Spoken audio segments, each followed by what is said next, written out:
আর একটা হচ্ছে যে কালকে আপনারা দেখেছেন যে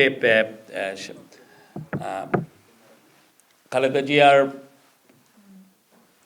খালেদা জিয়ার জানা যায় আমাদের প্রতিবেশী সার্ক রাষ্ট্রভুক্ত 5টা দেশের মন্ত্রী পর্যায়ের পাকিস্তানের স্পিকার এসছেন, ইন্ডিয়ার ফরেন মিনিস্টার এসছেন, নেপালের ফরেন মিনিস্টার এসছেন,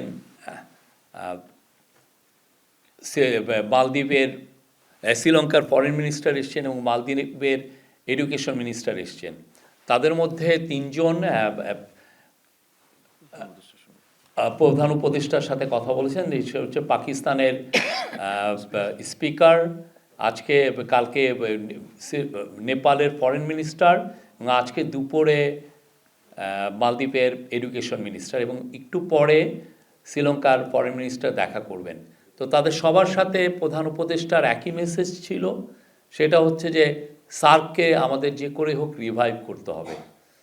উনি বলেছেন যে এই যে সবাই আসলেন, এসে বেগম খালেদা জিয়াকে তারা ট্রিবিউট প্রদান করলেন, তাদেরকে যে রেসপেক্ট শো করলেন, এটা বোঝা যায় যে সার্কের স্পিরিট, স্যার বলেছেন, প্রফেসর ইউনুস বলেছেন যে সার্কের spirit is alive and well. এই সার্কের স্পিরিট আমাদের ধরে রাখতে হবে, উনি এটা বারবার জোর দিয়ে বলেছেন।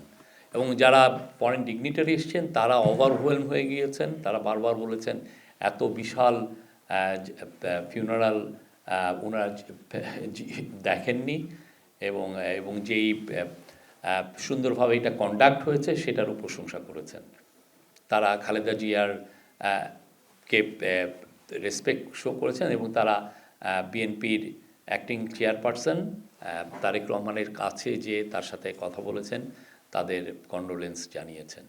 আপনারা জানেন কালকে ধূমপান ও তামাকজাত দ্রব্য ব্যবহার নিয়ন্ত্রণের উপরে একটা ল, যেটা সংশোধন অধ্যাদেশ, এটার একটা গেজেট হয়েছে। এটা আসলে গত ক্যাবিনেট মিটিংয়ে এটা অ্যাপ্রুভ হয়েছিল, কিন্তু কিছু ভেটিং জনিত কারণে এটা আমরা তখনই অ্যানাউন্সমেন্টটা করি নাই। তো গতকাল এটা আপনারা জানেন যে এটা গতকাল গ্যাজেটেড হয়েছে এবং অনেকে রিপোর্টও করেছেন। তাও আপনাদের জানার স্বার্থে বলছি, সেটা হচ্ছে যে এইটা আপনারা জানেন বাংলাদেশের তামাক, বিশেষ টোবাকোজাত দ্রব্য সরকারি হিসাবে এটা প্রতি বছর 1,30,000-এর বেশি লোক অকাল মৃত্যু ঘটে। এটা একটা মেজর কিলার।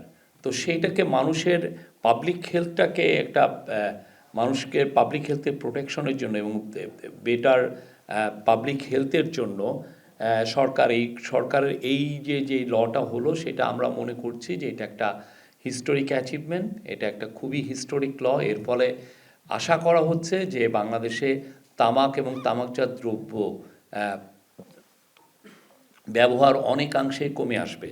এখানে মূল যে বিষয়টা সেটা হচ্ছে যে এই অধ্যাদেশের মূল লক্ষ্য হচ্ছে তামাক ও নিকোটিনজাত দ্রব্যের ক্ষতিকর প্রভাব থেকে জনগণের স্বাস্থ্য সুরক্ষা নিশ্চিত করা, নতুন ও উদীয়মান তামাক পণ্যের বিস্তার রোধ করা, বিদ্যমান আইনের ফাঁকফোকর দূর করে একটি সমন্বিত ও কার্যকর আইনগত কাঠামো গড়ে তোলা এবং কিছু কিছু ক্ষেত্রে প্রধান নীতি পরিবর্তন করা হয়েছে। আপনারা জানেন অলরেডি কিছু এসছেও, যেমন সিগারেট, তামাকজাত দ্রব্যের সংজ্ঞায় সিগারেট এন্ডস, ENDS, তারপরে HTP, নিকোটিন পাউচ, এগুলোকে অন্তর্ভুক্ত করা। আপনারা দেখছেন গ্লোবালি সিগারেট অনেক জায়গায় নতুন তামাকজাত পণ্য আসছে, নতুন মার্কেটিং করছেন তারা এবং অনেকের কাছে এটা পপুলারও হচ্ছে, কিন্তু এদেরও ক্ষতিকর প্রভাবটা অনেক।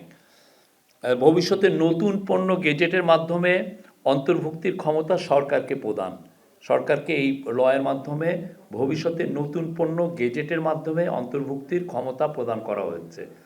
পাবলিক প্লেস সুরক্ষা, আপনারা জানেন আমাদের যদিও এই আইনটা আগেও ছিল, কিন্তু এই পাবলিক প্লেসে আসলে